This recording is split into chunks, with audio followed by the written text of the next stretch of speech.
បងប្អូនថ្ងៃនេះគឺជាថ្ងៃដែលបងប្អូនសិស្សសានុសិស្សធ្វើការមកប្រឡងបាក់ឌុបហើយក៏ជាថ្ងៃដែលបងប្អូនត្រូវធ្វើការមកបង្ហាញនៅចំណេះដឹងដែលខ្លួនឯងខំសន្សំរៀនតាំងពីថ្នាក់ទី1រហូតដល់ទី12នាទីនេះវេលានេះថ្ងៃនេះគឺជាថ្ងៃដែលបងប្អូនត្រូវធ្វើការមកបង្ហាញក៏ដូចជាបញ្ចេញឲ្យអស់ហើយបាទកូនកុំឲ្យបរាជ័យព្រោះ12ឆ្នាំហើយភាពជោគជ័យរបស់កូននៅ12ឆ្នាំចុងក្រោយហ្នឹងហើយចាបងគាត់បានសន្សំនៅចំណេះដឹងរបស់គាត់តាំងពីថ្នាក់ទី1រហូតដល់ទី12អញ្ចឹងដល់ពេលនេះវេលានេះគឺគាត់ត្រូវតែបញ្ចេញក៏ដូចជាបង្ហាញដើម្បីយកនៅលទ្ធផលយើងមិនមែនអ្នកជាអ្នកប្រឡងទេក៏ប៉ុន្តែមានអារម្មណ៍ថារំភើបហើយមានអារម្មណ៍ថាដូចបុកពូជាងកូនទៅទៀតភ័យអររហូតហ្នឹងយកមិញនេះមុនឈានដល់ថ្ងៃហ្នឹងព្រឹកហ្នឹងតើបងបានទាញសម្រាប់លក់អត់យកមិញនេះអូយអត់លក់ទេអូនអត់លក់ទេហើយគាត់តែងើបឡើង3 4ដងហើយងើបខុសម៉ោងរហូតជួនដល់ម៉ោង2ជួនដល់ម៉ោង3ជួនដល់ម៉ោង4ងើបរហូតងើបមុនម៉ោងរហូតខ្លាចងើបអត់ទាន់បានចៅខំប្រឹងរៀនដល់ថ្នាក់ទី12គឺ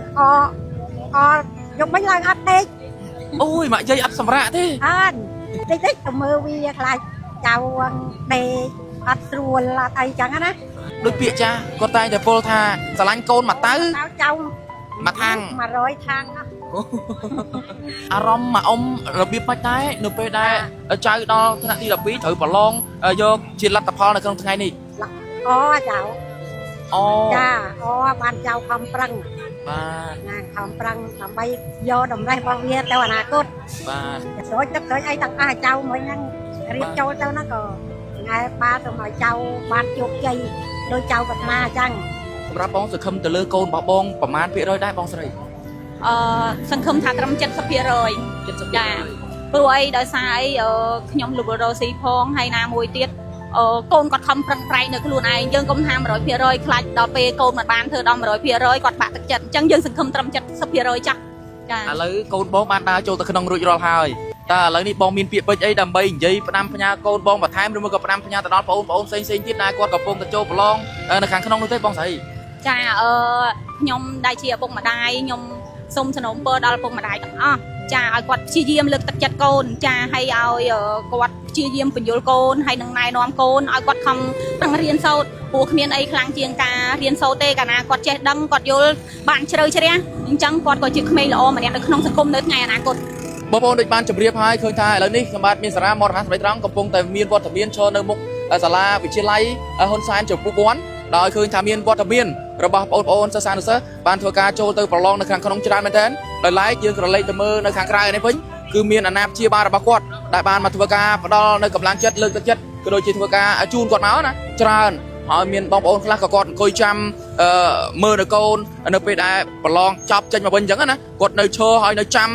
ំក្រាលកាទៀលអីនៅចាំនៅទីនេះតែម្ដងមិនមែនជូនកូនមកហើយត្រឡប់ទៅវិញទេគឺគាត់ក្នុងនាមជាម្ដាយថ្ងៃនេះគឺគាត់ហាក់បីដូចមានអារម្មណ៍មួយភ័យផងអរផ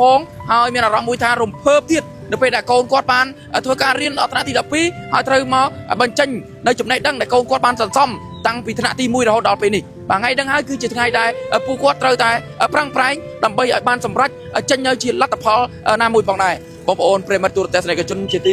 ីគ្រប់និងជាទីមេត្រីបាទដូចបានជម្រាបហើយជុំវិញនឹងព័ត៌មាននេះខ្ញុំមិនមានអ្វីច្រើននោះទេមានតែពាក្យថាលើកទឹកចិត្តទៅដល់បងប្អូនសិស្សានុសិស្សទាំងអស់ដែលកំពុងតែធ្វើការមានវត្តមានចូលរួមប្រឡងគ្រប់សាលាទាំងអស់សូមឲ្យបងប្អូនខំប្រឹងប្រែងបញ្ចេញនៅសមត្ថភាពបងប្អូនឲ្យអស់ណាបងប្អូនកុំទុកអីពេលនេះវេលានេះជាឱកាសបងប្អូនឯងហើយដែលបងប្អូនឯងខំសន្សំចំណេះដឹងតាំងពីយូរណាស់នោះមកបញ្ចេញនៅទីហ្នឹងគឺអត់នេះទេត្រូវតែបញ្ចេញឲ្យអស់បងប្អូនជាទីមេត្រីជុំវិញនឹងព័ត៌មាននេះខ្ញុំបាទមានសារៈមាត់រហ័សទៅត្រង់មិនមានអ្វីច្រើនទេគ្រាន់តែចង់ជម្រាបជូនទៅដល់ពុកម៉ែបងប្អូនឲ្យបានជ្រាបថានៅក្នុងថ្ងៃទី10ខែ8ឆ្នាំ2026នេះគឺជាថ្ងៃដែលបងប្អូនត្រូវមកធ្វើការប្រឡងបាក់ឌុបបាទគ្រប់សាលាវិទ្យាល័យទាំងអស់តែម្ដងដោយថ្ងៃនេះគឺខ្ញុំមានវត្តមានមកធ្វើការរាយការណ៍នៅមុខវិទ្យាល័យហ៊ុនសែនចំពោះពាន់ដោយឃើញថាមានបងប្អូនច្រើនដែលបានធ្វើការចូលទៅប្រឡងនៅខាងក្នុងដោយឡែកក៏មានអាណាព្យាបាលរបស់គាត់ច្រើនដូចគ្នាដែលធ្វើការមកផ្ដល់កម្លាំងចិត្តលើកទឹកចិត្តដល់ពួកគាត់ដែលរងចាំនៅខាងក្រៅបងប្អូនជាទីមេត្រីជុំវិញនឹងព័ត៌មាននេះខ្ញុំបាទមិនមានអ្វីច្រើនក្រៅពីពាក្យថាលើកទឹកចិត្តក៏ដូចជាផ្ដល់នៅកម្លាំងចិត្តទៅដល់បងប្អូនដែលកំពុងតែមានវត្តមានចូលប្រឡងនៅខាងក្នុងសូមឲ្យបងប្អូនប្រឹងឲ្យអស់ពីសមត្ថភាពបងប្អូនណាថ្ងៃនេះហើយគឺជាថ្ងៃដែលបងប្អូនឯងត្រូវបញ្ចេញនៅសមត្ថភាពបងប្អូនឯងឲ្យអស់បងប្អូនជាទីមេត្រីជុំវិញនឹងព័ត៌មាននេះខ្ញុំបាទមានសារៈមករហ័សបីត្រង់មិនមានអ្វីច្រើនទេគ្រាន់តែចង់ជម្រាបជូនទៅដល់ពុកម៉ែបងប្អូនឲ្យបានដឹងនឹងជ្រាបជាព័ត៌មានតែប៉ុណ្ណេះព័ត៌មានអ្វីផ្សេងជុំវិញនឹងរឿងរ៉ាវដែលខ្ញុំបានផ្សាយនេះខ្ញុំបាទនឹងធ្វើការលំអិតដូចជាជម្រាបជូនទៅដល់ពុកម៉ែបងប្អូនឲ្យបានដឹងនឹងជ្រាបជាព័ត៌មានជាបន្តបន្ទាប់ទៀតខ្ញុំបាទមានសារៈក៏សូមធ្វើការអរគុណនិងសូមគោរព